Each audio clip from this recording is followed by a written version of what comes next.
Hey guys, Deb here. I am about to take a plunge, but first I wanted to talk about something that a lot of people ask me before they decide if they're going to be a plunger, and that is, I hate the cold. How could I possibly submerge myself for a few minutes at a time, multiple days a week, when I hate the cold?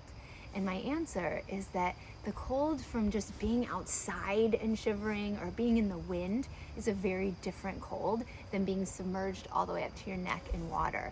And while this seems a lot more intense, it's actually going to help you because of the response in your body. So when you are in the water, your body goes through a cold shock response that elicits your sympathetic nervous system to prepare you, to protect you, and to keep you safe. And that's not going to happen as much in the wind.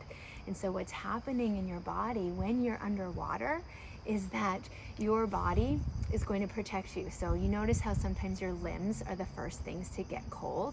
Well, it's called vasoconstriction, and all of the blood vessels in your hands and in your feet and in your extremities constrict so that your heart doesn't have to pump as much blood into those extremities, and it can keep the blood in your core, both for a warming factor but also to protect your vital organs. Now, you've got that. Then you've got what's called thermogenesis. So we have an organ in our body called brown fat, and it's basically really metabolically active fat cells that have a lot of mitochondria, energy in them, and they burn energy. So white fat, the fat that we all don't love, that's storing energy. But brown fat burns energy and it creates heat. You also have, your muscles shiver, and that produces heat as well. And then we've also got the endorphins and the serotonin and the dopamine, which are really going to help the endorphins numb the skin. And then the serotonin and dopamine are really going to help you feel mentally joyful, excited. The motivation center of dopamine, you're going to feel so accomplished that kind of takes over your brain and really helps you enjoy this process once you've overcome that initial cold shock.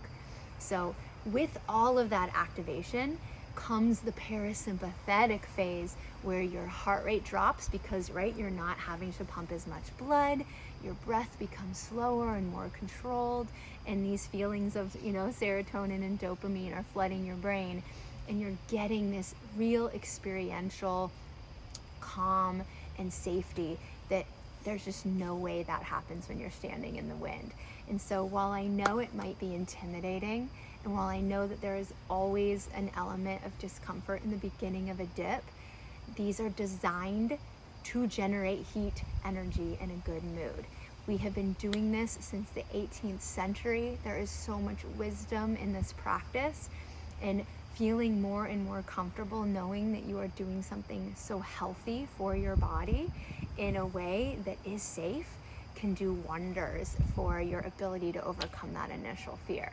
So if you're somebody that tends to get cold easily, I challenge you to stay open-minded, because this is not the kind of cold that keeps you cold.